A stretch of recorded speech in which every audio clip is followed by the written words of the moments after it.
Dean, le créateur.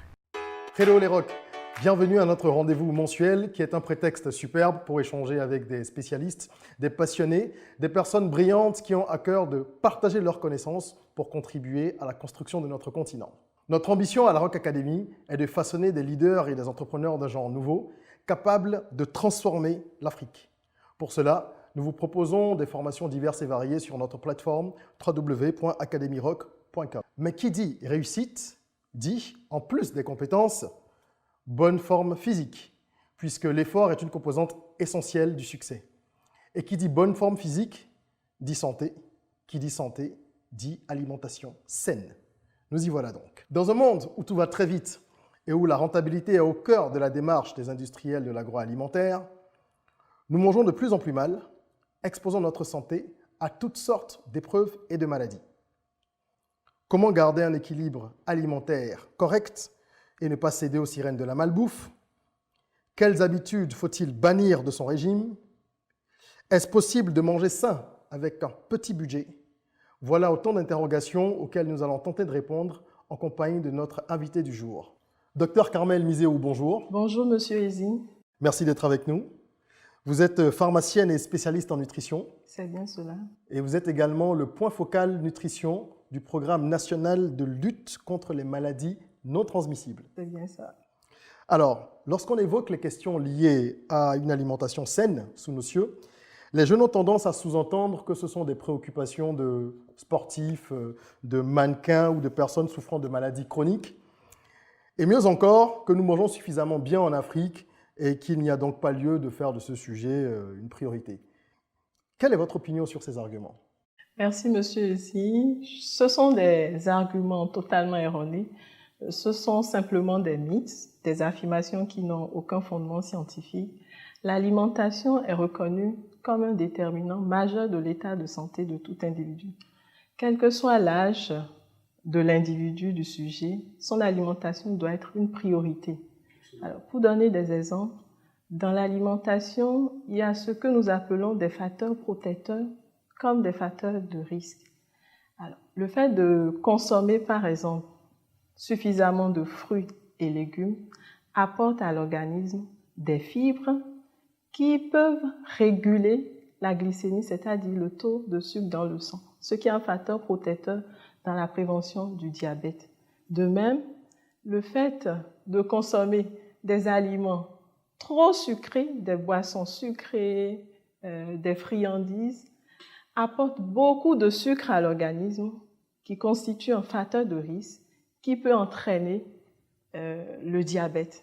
Donc, dans l'alimentation, il y a des facteurs de risque comme il y a des facteurs protecteurs et l'alimentation doit être donc une priorité pour tout individu. Ce n'est pas une question d'âge, ce n'est pas une question de catégorie socio-professionnelle. Du continent sur lequel on vit. Non, l'alimentation est un déterminant majeur de l'état de santé. On doit en faire une priorité, comme tous les autres besoins fondamentaux. D'accord.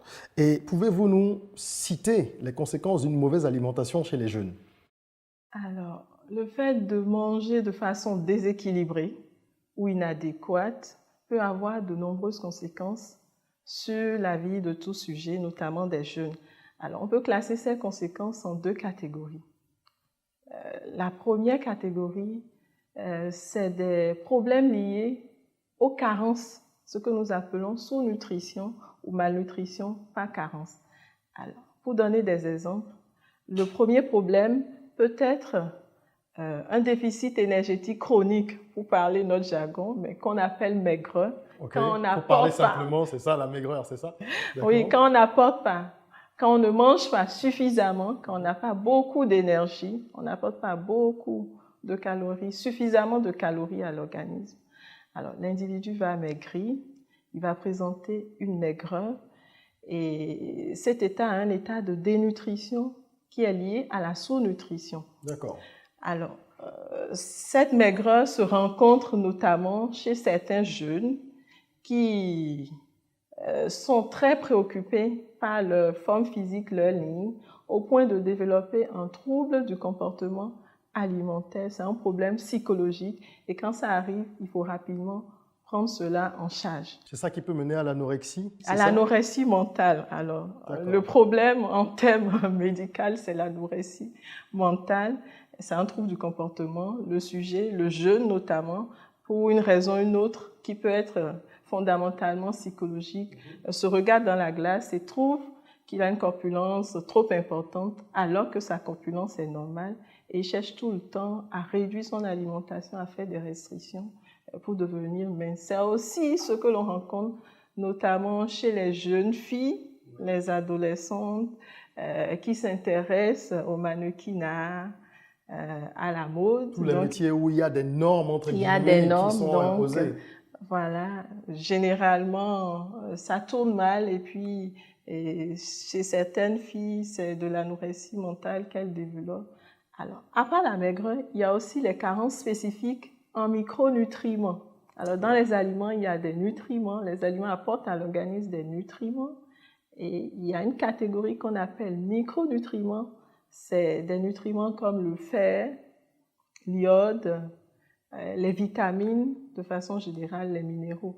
Alors, le fait de ne pas manger, par exemple, des aliments sources de fer, qui sont généralement de la viande, du poisson, des légumes, va entraîner les anémies nutritionnelles. Le sujet sera carencé en fer et donc il va développer une anémie. Un autre exemple, c'est la carence en vitamine A, le fait de ne pas consommer suffisamment de fruits et légumes. Les fruits notamment, les fruits à chair jaune orangé sont pourvoyeurs de vitamine A, donc carence en vitamine A va entraîner des troubles visuels. On a beaucoup d'exemples et je voudrais insister particulièrement sur la vitamine D. La vitamine D est d'origine alimentaire à 20%, mais 80% de la vitamine D que nous avons est synthétisée grâce aux rayons ultraviolets, donc grâce au soleil. Alors de plus en plus, on s'expose moins au soleil. Alors que ça fait du bien à notre corps. Le fait de profiter du soleil permet de synthétiser la vitamine D et la vitamine D joue un rôle important dans de nombreux métabolismes, renforcer le système immunitaire, impliqué dans les affections cardiovasculaires, dans toutes les affections métaboliques. Donc, on a la chance d'avoir le soleil presque tous les jours de l'année. Oui. Mais on ne sait pas à quel point c'est une chance de vivre donc, dans ces pays-là. Alors, quand on voit quelqu'un exposé au soleil, on dit « Ah non, range-toi, dégage ». Parfois, c'est même un peu avec ironie qu'on dit le Yadjiweb.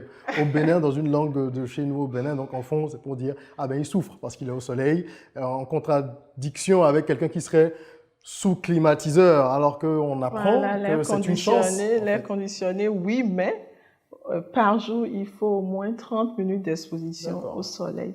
Et même quand on est dans nos locaux, dans nos chambres, on a des fenêtres qui permettent de faire entrer les rayons solaires.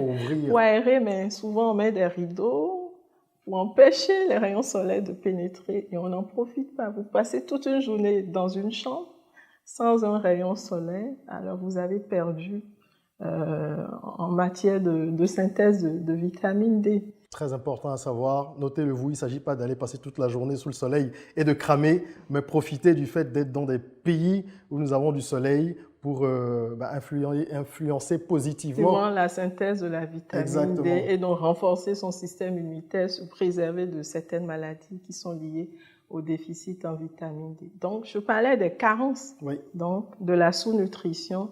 Alors, la seconde catégorie de problèmes liés à l'alimentation déséquilibrée, c'est la surnutrition. Nous parlons de déséquilibre, donc on peut avoir un déficit comme on peut avoir des excès. Donc, la seconde catégorie de problèmes, c'est les problèmes liés aux excès. Alors, on mange beaucoup, on a des assiettes généreuses, on a beaucoup de gras, on a beaucoup de sucre, on a beaucoup de sel, on a de la viande à foison. Alors, qu'est-ce que ça entraîne? Ça commence par le surpoids, l'obésité qui s'installe. Et quand l'obésité est installée, alors on a tous les troubles métaboliques qui entraînent les maladies chroniques liées à la nutrition. Ce sont le diabète, l'hypertension artérielle et les maladies cardiovasculaires, le cancer. Et ce sont des maladies de prise en charge onéreuse. Très onéreuse. Très onéreuse. Mais Généralement au-dessus du moyen des Béninois, du Béninois moyen. Donc, c'est des maladies évitables en jouant sur l'alimentation. très bien, mais justement, ça tombe bien parce que ma question suivante consistait à savoir pourquoi nos populations se retrouvent de plus en plus en situation de surpoids et développent de plus en plus tôt des maladies qui sont historiquement liées au troisième âge. Donc, vous avez dit il peut y avoir un problème de surnutrition. Oui, de surnutrition. Surnutrition qui explique un peu cela. D'apport excessif. D'apport excessif. Mais au-delà de ça, quels sont les autres facteurs qui expliquent qu'il y a de plus en plus de personnes en surpoids, malades, très tôt? Le surpoids et l'obésité sont désormais une réalité dans nos pays. Et quand on regarde les statistiques au niveau national, au Bénin, on a un adulte, c'est-à-dire âgé de plus de 18 ans, sur 10 qui présente une obésité. 10% de la population. 10% de la population et 3 adultes sur 10 qui présentent un surpoids. Alors, il faut faire la nuance. Le surpoids, se calcule en prenant le poids du sujet en kilogrammes divisé par sa taille au carré, ce qui donne l'indice de masse corporelle. Et quand l'indice de masse corporelle est supérieur à 25 kg par mètre carré, on dit que l'individu est en surpoids. Alors, quand on fait le calcul et que le résultat est supérieur à 30, supérieur ou égal à 30, on va parler d'obésité. Donc, un adulte sur 10 présente une obésité et 3 adultes sur 10 présentent un surpoids au Bénin. Alors, à côté, on a aussi le diabète. Le diabète, c'est 12% de la population béninoise. Ce sont des chiffres, je dirais presque alarmants, en tout cas qui sont surprenants. Inquiétants, très inquiétants. Un adulte sur 4 présente une hypertension artérielle. Alors, c'est des maladies insidieuses qui s'installent à l'insu de tous et généralement on les découvre lorsqu'il y a les complications. Parce que quand on n'a pas l'habitude de faire un bilan régulier, on ne sait pas. Alors, c'est une réalité que nous sommes désormais face à ces problèmes de surpoids et d'obésité. Et ces problèmes sont liés au changement du mode et du style de vie. Alors, changement de mode de vie, c'est changement d'habitude alimentaire. Nous sommes désormais face à ce que nous appelons transition alimentaire, qui est le passage d'une alimentation traditionnelle vers une alimentation occidentalisée, dite moderne. Alors, pour donner des exemples pratiques, alors, dans nos maisons d'habitude, dans nos habitudes, le matin, on prend une bouillie de céréales avec des cacahuètes ou de l'arachide grillé. Ou des petits beignets. Voilà, ou des petits beignets. Et progressivement, on passe de cette bouillie-là vers des friands, des pâtisseries. On passe de cette bouillie de céréales entières vers des céréales raffinées. Parce que pour faire du croissant, c'est de la farine de céréales qui est raffinée. Au dîner aussi, on passe de notre pâte de maïs, accompagnée de sauce tomate, sauce légumes, feuilles, vers des frites au poulet, accompagnées de ketchup, mayonnaise. Donc, nous changeons d'habitude en nous focalisant sur ce qui vient d'ailleurs. Et ça nous fait consommer beaucoup plus de calories. Si l'alimentation traditionnelle est souvent monotone parce qu'on mange la même chose tout le temps, elle est quand même riche en fibres, d'accord? À l'opposé, l'alimentation moderne, dite moderne, est plutôt très raffinée, pauvre en fibres, pauvre en vitamines et minéraux, très dense, donc en calories on a beaucoup, et très riche en gras, en sucre et en sel. Donc on perd beaucoup au change finalement. On perd. Alors de l'autre côté aussi, il y a des inconvénients parce que c'est très monotone, ce n'est pas diversifié, exactement. Ce qui nous expose quand même à des carences. Alors à l'opposé, c'est très diversifié, on a toute une disponibilité. Je peux manger une pizza aujourd'hui, manger des nems. Je n'ai pas besoin d'aller en Chine pour manger des nems. Donc, j'ai toute une disponibilité, manger des pâtes alimentaires, des pizzas, mais c'est des recettes. Il faudrait chercher des équilibres entre tout ça. Alors, donc, il y a la transition. Et l'autre chose, sur le plan physique, nous bougeons moins.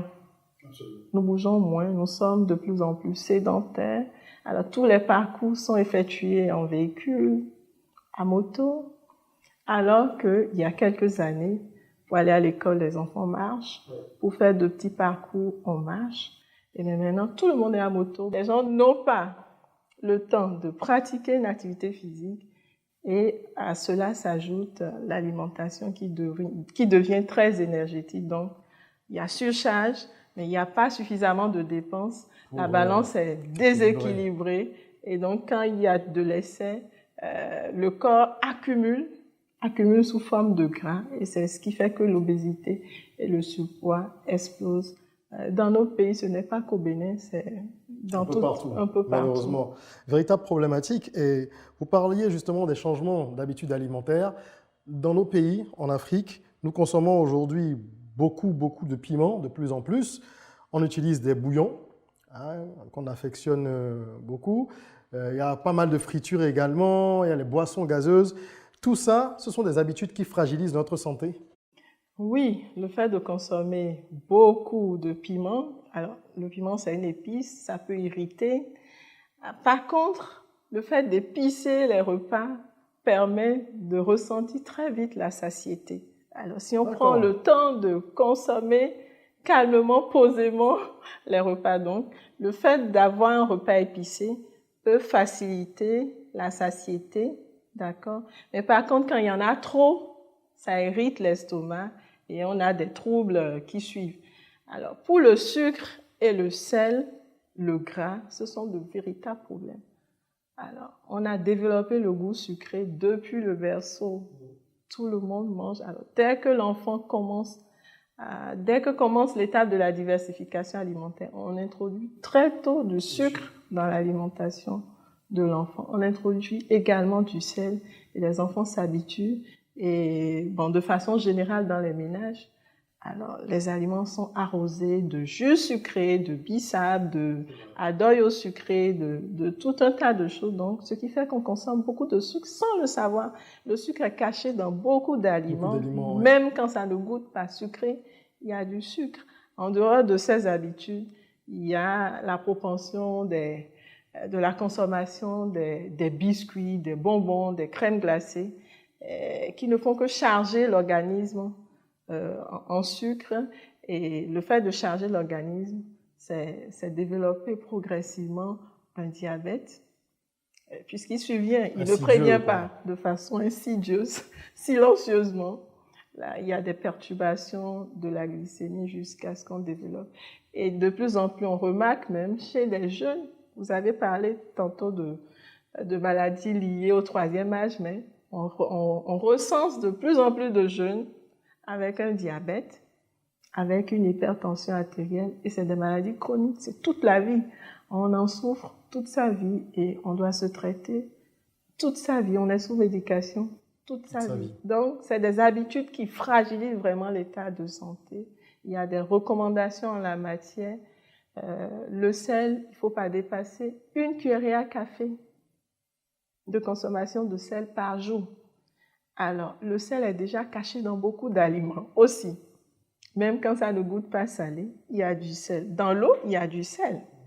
L'eau, dans l'eau, il y a des minéraux, dont le sodium. Donc, il y a du sel. Alors, dans du riz, même si je ne rajoute pas du sel, il y a du sel. Dans beaucoup d'aliments. Naturellement, déjà. Nous mettons du sel et les accompagnements sont salés. Et dans ces accompagnements, on met aussi des bouillons qui sont des concentrés de sel. Les bouillons cubes, les aromates, liquides, sont des concentrés de sel. Alors, le fait d'additionner, de faire tous ces mélanges, finalement, nous fait consommer une grande quantité de sel. Et quand il y a trop de sel, c'est le facteur de risque de l'hypertension artérielle. Quand il y a trop de sel et qu'il n'y a pas suffisamment de fruits et légumes qui apportent le potassium pour réduire la pression artérielle, la tension monte et l'hypertension artérielle s'installe. C'est pareil pour le gras. Alors, je crois que vous attirez l'attention de beaucoup de personnes qui nous suivent sur des habitudes qu'on a et dont on ne mesure pas la dangerosité. Si aujourd'hui, je décide de prendre les choses en main et de faire attention à ce que je mange, par où est-ce que je dois commencer? Est-ce que je dois me faire accompagner, aller voir un spécialiste, ou est-ce que je peux moi-même concocter un nouveau régime? Comment ça se passe de façon pratique? Alors, de façon pratique, il faut chercher à s'informer. Et nous, spécialistes, avons le devoir de sensibiliser, de faire des sensibilisations de masse. Alors, le sujet qui est préoccupé par sa santé devrait normalement aller voir un nutritionniste au lieu de s'adonner à des régimes restrictifs qui finalement occasionnent encore des troubles. Donc, il ne sert à rien de commencer. Alors, on entend dire, oh, moi, je ne mange plus d'huile, je ne mange plus ci, je ne mange plus ça parce que je veux garder la ligne. C'est totalement faux. Il n'y a pas de régime où on élimine carrément totalement non. Un aliment. Alors, l'huile dont nous parlons est nécessaire parce que sans huile, il y a des vitamines que vous n'assimilez pas. Tout est important, c'est la quantité. Donc c'est le dosage, si je peux dire, qui est important. Qui est important. Donc, l'idéal, c'est d'aller voir un nutritionniste. Allez voir un spécialiste, c'est ce qu'on vous recommande. Mais moi, j'ai une question à ce sujet. Aller voir un spécialiste, ça a un coût, n'est-ce pas? Lorsqu'on connaît le niveau de vie et le pouvoir d'achat de nos populations, est-ce que finalement, manger sain, c'est à la portée de toutes les bourses? Est-ce que ce vertige est à la portée de tout? Ça dépend de ce que vous mettez. Donc, manger sain, c'est nécessairement à la portée de tous parce que quand on regarde les risques liés au fait de ne pas manger sainement ou de manger déséquilibré, je donne quelques exemples. Je vais manger un repas malsain du point de vue hygiénique et je contracte une intoxication alimentaire. Cette intoxication peut m'amener à dépenser en frais médicaux. Pire, on peut m'hospitaliser. Et le coût lié à tout ce processus est quand même important. Ça, c'est à court terme. Une intoxication, c'est sur le champ, c'est aigu. Alors, quand on regarde plus loin, à moyen et long terme, le fait d'adopter une alimentation déséquilibrée expose à des carences, expose aussi à des maladies chroniques liées à la nutrition. Et quelle que soit la situation, un diabète, il faut regarder le coût de la prise en charge d'un diabète, c'est énorme. Et c'est des maladies qui s'accompagnent de complications parce qu'elles ne sont pas généralement détectées précocement. Et quand il y a complications pour le diabète, on peut vous amputer. Alors ça va impacter sur la qualité de vie. Vous n'allez plus pouvoir travailler. Alors qu'il y a des charges, enfin, vous êtes père de famille, vous êtes mère de famille, vous voyez l'impact sur la vie de ce ménage. Donc, le coût lié à l'alimentation déséquilibrée est de loin plus important que ce que manger sain, équilibré nous coûte au quotidien. C'est juste des réarrangements qu'il faut faire et très souvent, les gens n'ont pas l'information. C'est surtout ça, les gens n'ont pas l'information, il faut s'inscrire dans la prévention, on ne le sait pas.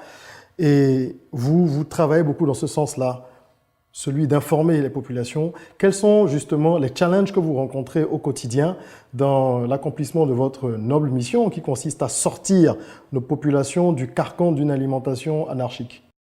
Le premier problème, sinon le principal, c'est le changement de comportement. Vous savez, les gens, ils ont des habitudes. Depuis leur naissance, traditionnellement, culturellement, ils ont appris à faire les choses d'une telle façon et il faut maintenant modifier. Alors, modifier, ça prend du temps parce que il faut changer il faut être suffisamment déterminé, il faut être motivé, il faut être accompagné. Alors, si le sujet a la détermination et même la motivation, s'il n'est pas accompagné, on n'a pas de bons résultats. Alors, il peut être déterminé, motivé, il commence, et les vieux démons reviennent à la surface, donc refont surface. Du coup, bon, il retourne dans ses anciennes habitudes. Alors, il maintient un poids stable ou en état nutritionnel normal, et puis, hop, après, il reprend encore tout ce qu'il a perdu.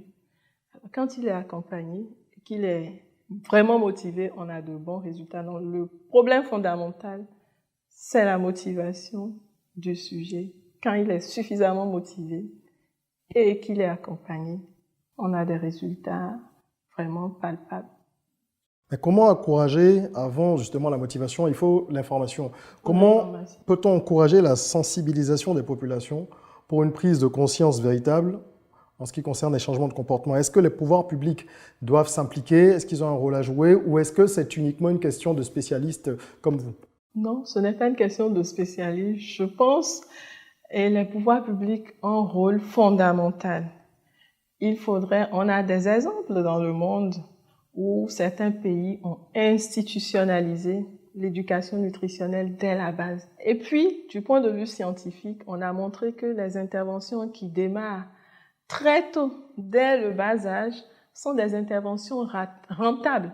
Quand très tôt on initie l'enfant à manger et fruits et légumes à chaque repas, il a pris l'habitude. Son organisme est habitué, psychologiquement. Il est habitué. Il ne se voit pas dans un schéma de repas où il ne mange que des féculents, il ne mange que de la viande. Le jour où il n'a pas eu de légumes et de fruits dans son assiette, c'est comme s'il y a un gros problème. En tout cas, il est habitué.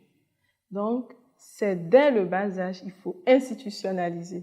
Donc, en dehors de ça, l'enfant dès le bas âge, maintenant, les adultes qui ont tout le temps évolué sans avoir ces informations, il faut pouvoir multiplier les séances de sensibilisation, former à tous les niveaux. L'État a un rôle important. En dehors de ça, l'État est attendu pour réguler sur le plan législation, parce que manger équilibré, c'est aussi mettre des verrous pour que les gens soient de moins exposés aux aliments pourvoyeurs de trop de sucre, de trop de gras, de trop de sel. Donc, il faut contrôler un petit peu ce qui est mis sur le marché. Contrôler ce qui est mis sur le marché. Il faut une législation, il faut une taxation, la fiscalité. Alors, chaque pays a la liberté d'établir ses normes. Je ne veux pas que dans mon pays arrivent des produits qui soient teneurs de plus de tel en sucre, à plus de tel. Et des pays aussi ont déjà fait ce genre de réformes et ont eu de très bons résultats. Donc, on a des exemples. On devrait pouvoir s'en inspirer. Quand on voit à quel point la malbouffe ou la junk food, comme on dit aujourd'hui, se propage et devient la norme dans nos sociétés, on peut s'inquiéter pour nos enfants et se demander dans quel monde ils vivront. Donc, travailler à développer des habitudes alimentaires correctes et saines chez les tout-petits, je pense que c'est une piste qui est très intéressante, qui a déjà été explorée ailleurs, comme vous le disiez, et que tous les parents devraient considérer de près. Est-ce que vous pouvez nous donner quelques conseils simples et efficaces qu'on pourrait commencer à appliquer tout de suite après cette émission? Je dirais, pour adopter une alimentation saine et équilibrée, il faut commencer par varier. Il faut varier, il faut faire attention à la quantité et il faut surtout veiller à la qualité. Alors, varier, c'est dire quoi? Il faut diversifier les repas. Il ne faut pas adopter une alimentation monotone. Dans certains ménages, on mange la pâte tous les soirs parce que c'est culturel. On mange le riz tous les midis parce que on a le riz à porter ou les enfants aiment le riz. Il faut diversifier. Il faut savoir que dans les aliments, on a des différences d'un aliment à un autre, d'un groupe d'aliments à un autre. Et le fait de diversifier nous permet d'avoir différents nutriments, d'avoir différentes sources de nutriments et donc de ne pas être exposé aux carences.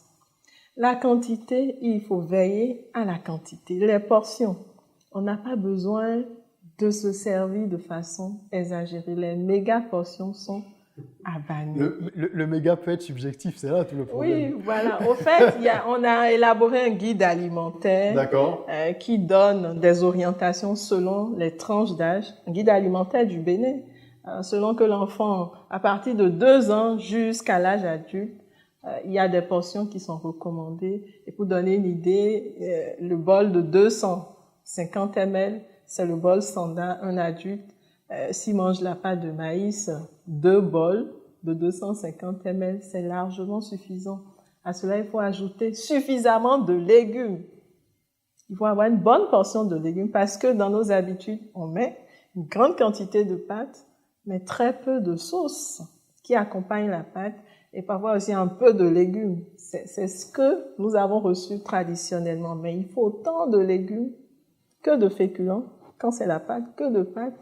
il faut aussi autant de poissons, de sources protéiques, donc que ce soit le poisson ou la viande. Donc, il faut veiller aux quantités et la qualité. Attention, la qualité précède même la quantité. Bien sûr. La qualité, des questions d'hygiène, des questions de choix. Nous allons vers les aliments biologiques parce que avec l'usage des engrais chimiques, avec la massification de la production, parfois les engrais sont utilisés et les engrais laissent des résidus, les engrais chimiques. Donc, idéalement, il faut aller vers ce qui est biologique. Il n'est pas dit qu'il ne faut pas consommer ce genre de produits conventionnels. On ne peut pas s'extraire de la société complètement. Voilà, mais tant qu'on a la possibilité de le faire, il faut aller vers ce qui est biologique. Et il faut savoir reconnaître ce qui est biologique parce que quand vous allez et tout est vert, tout est beau, tout est sans tache, alors ça devrait vous inquiéter. C'est qu'il y a eu usage d'engrais chimiques en grande quantité pour qu'on ait ce résultat. C'est trop beau pour être vrai. C'est trop beau pour être vrai. Donc, la qualité, l'hygiène sur toute la chaîne, depuis la production jusqu'à la table, il ne faut pas que le repas soit souillé par des germes parce que quand il y a souillure, c'est des intoxications. C'est des problèmes d'intoxication alimentaire, diarrhée, et tous les corollaires liés à cette intoxication. Donc, pour me résumer, c'est 3 mots. Alors, pour savoir que quelqu'un mange équilibré, c'est équilibré. De façon pratique, on regarde ce qu'il met dans son assiette comme légumes et ce qu'il ajoute comme fruits. Dites-moi si à chaque repas vous mettez fruits et légumes. Je pourrais vous dire que vous commencez à manger équilibré parce que très généralement, si les légumes sont présents, encore en quelle quantité, les fruits sont très souvent absents. Les Béninois ne mangent pas suffisamment de fruits. Pourtant, nous en avons à foison. Il y en a à toutes les saisons et toute une variété.